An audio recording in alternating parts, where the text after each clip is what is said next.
Jauh dari pusat kota bukan berarti tidak ada dan tidak memberikan dampak bagi masyarakat. Mungkin kalimat ini cocok ya Pak diberikan untuk Stasiun Meteorologi Maritim Ambon, karena untuk pengetahuan Sobat Maritim saja bahwa Stasiun Meteorologi Maritim Ambon ini berlokasi di Kecamatan Nusaniwe yang letak kantornya itu hampir beberapa meter lagi ujung aspal Kota Ambon ya Pak ya? Ya, betul. Siap Pak. Baiklah.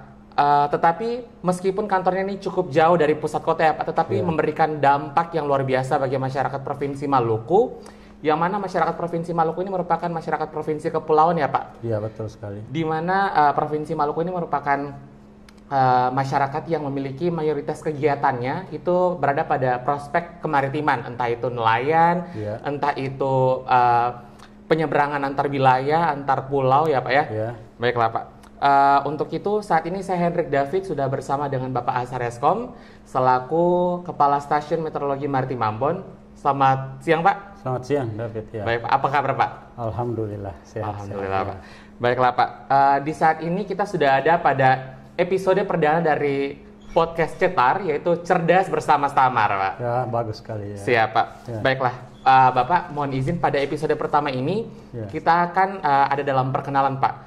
Karena kalau nanti yang terakhir itu biasanya pembayaran ya Pak ya. Gitu. Siap Pak. Baiklah, untuk perkenalan Stamar ini sendiri Pak, kira-kira kehadiran Stamar ini bagi Provinsi Maluku ini sendiri apa sih Pak tujuannya Pak?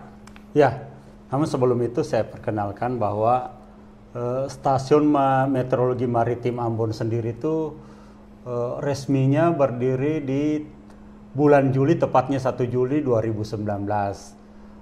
Namun bukan berarti bahwa sebelumnya tidak ada pelayanan maritim, yang kebetulan waktu itu pelayanan maritim sifatnya mandatori yang ditugaskan ke Stasiun Meteorologi Pattimura Ambon yang ada di Bandara Pattimura.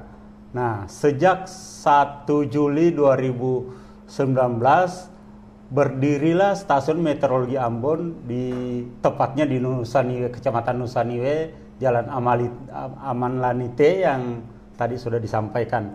Nah, adapun tujuannya kenapa dipilih Ambon itu berdirikan Stasiun Meteorologi Maritim Ambon sebagai pembukaan tadi, bahwa Pulau Ambon ini adalah terkenal dengan istilah 1000 pulau ya. Siap, di mana masyarakatnya mayoritas aktivitas di laut, dan yang utama dan sangat utama bahwa transportasi umumnya itu adalah di perairan, baik itu antar pulau dengan penyeberangan transportasi darat ataupun penyeberangan transportasi laut antar pelabuhan utama.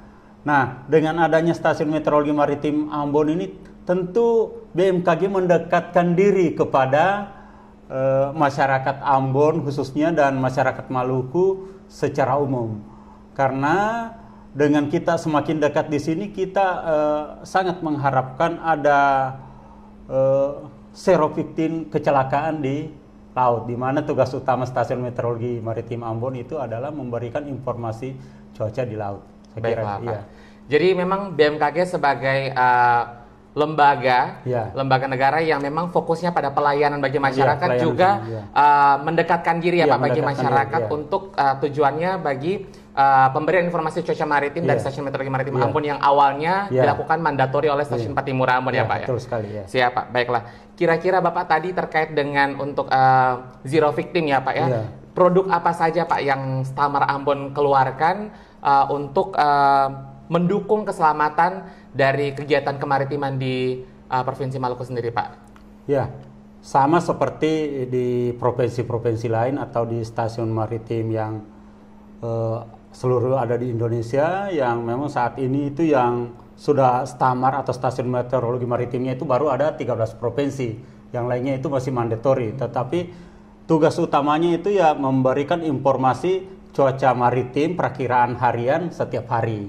Itu yang dikeluarkan setiap hari di sekitar jam 9, jam 10. Kemudian ada penyebaran peringatan dini, di mana apabila terjadi cuaca ekstrim di laut, itu kita juga mengeluarkan peringatan dini.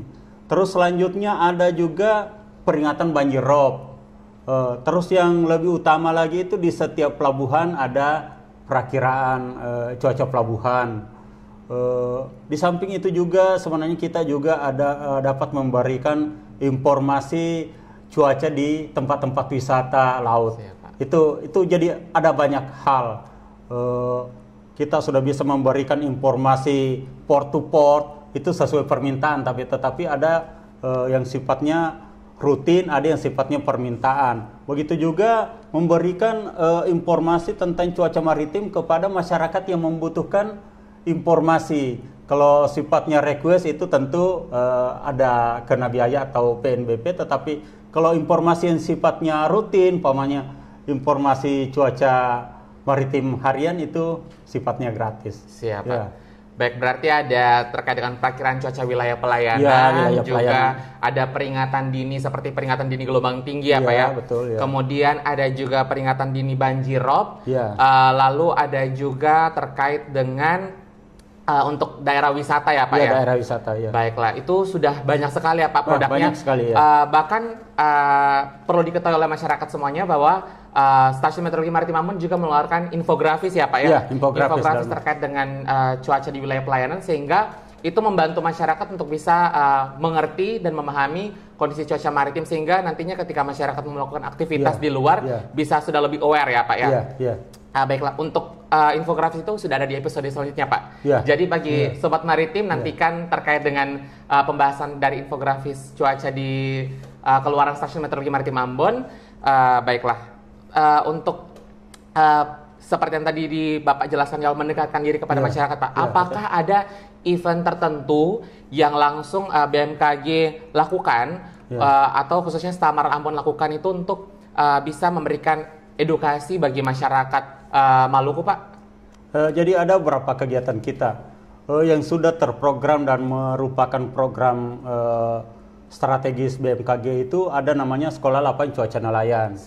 Itu untuk wilayah Maluku itu setiap tahunnya dari tahun 2019 semenjak kita berdiri itu ada kita laksanakan 1 kali setiap tahun, dan di tahun 2023 itu ada 2 kali 1 tahun. Nah, memang karena wilayah Maluku ini yang cukup luas, tentu dari 11 kabupaten baru sekitar 4 atau 5 kabupaten yang kita sudah laksanakan. Di samping itu secara insidentil kita juga ada melakukan semacam SLP, yaitu Sekolah Lapang Pelayaran. Itu sifatnya dari program Stasiun Meteorologi Maritim Ambon sendiri. Jadi tidak ada anggaran khusus, tetapi kita kerjasama dengan stakeholder terkait, baik itu dengan KSOP, BPTD, atau Dinas Perhubungan, itu kita laksanakan. Kita kolaborasi, mungkin biayanya dari stakeholder, kita pematerinya. Di samping itu yang ini juga yang sangat bagus yang perlu kita lanjutkan, yaitu kunjungan ke kelompok-kelompok nelayan. Jadi itu berusaha kita mengedukasi masyarakat nelayan, karena mungkin informasinya sampai tetapi tidak dipahami, makanya perlu edukasi khusus yang kita lakukan ke nelayan. Terus berikutnya kita yang menjadi program kita meskipun belum berjalan, yaitu kunjungan ke sekolah-sekolah. Itu sangat perlu karena mungkin orang tuanya yang sebagai nelayan, karena ya generasi saya ke atas itu belum terlalu melek teknologi, kita melalui anaknya. Jadi anaknya yang paham sebelum orang tuanya berangkat melaut, itu anaknya yang dapat menjelaskan perakiraan cuaca maritim di laut. Itu ada beberapa hal yang perlu kita tingkatkan. Berarti ada SLCN, ada SLP, juga ada kegiatan kunjungan ke sekolah ya Pak ya. Baiklah, itu ada beberapa kegiatan atau event yang dilakukan oleh Stamar Ambon yang memang sangat strategis sekali dilakukan, khususnya untuk wilayah Maluku sebagai wilayah provinsi kepulauan ya Pak ya. Baiklah, seperti yang kita ketahui Pak Asar ini merupakan Kepala Stasiun Meteorologi Maritim yang pertama ya Pak ya.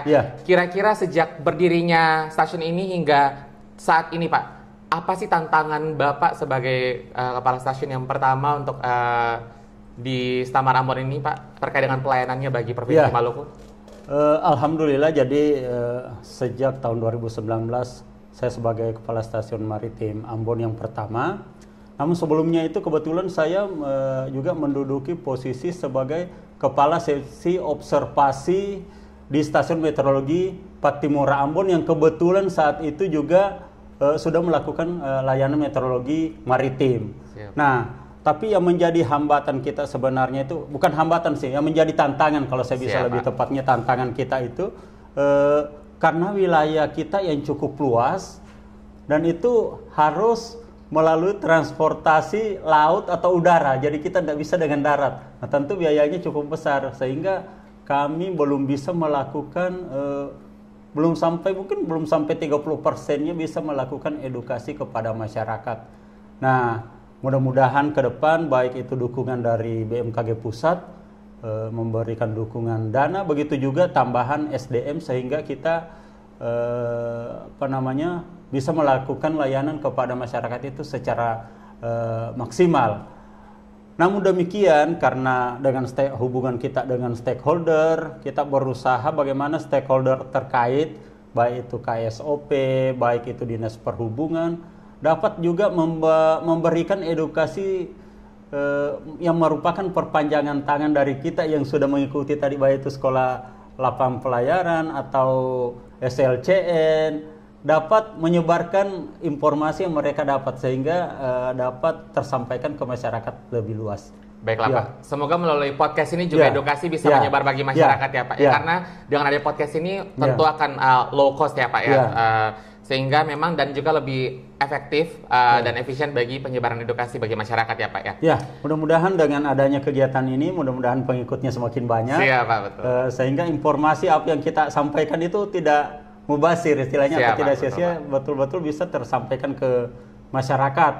Mungkin anak-anaknya atau istrinya yang di rumah itu bisa menjadi followernya Mas David atau followernya Stamar Ambon, sehingga edukasi atau penyampaian informasi dari Stasiun Meteorologi Maritim Ambon itu betul-betul tersampaikan ke masyarakat sehingga tingkat kecelakaan di laut itu kalau tidak nol tetapi mendekati nol dalam setiap saat. Ya. Baiklah Pak. Izin Pak, ini pertanyaan terakhir ya Pak ya. Harapan Bapak bagi Stamar Ambon ke depannya dan bagi masyarakat Maluku ini apa Pak dengan kehadiran Stamar ini Pak? Saya berharap dengan kehadiran Stamar Ambon ini dapat berkembang dengan baik itu dari peralatan otomatisnya maupun dengan SDM-nya. Saya sangat mendorong kepada adik-adik yang baru, yang muda itu untuk terus berjuang dengan dalam artian meningkatkan pendidikan.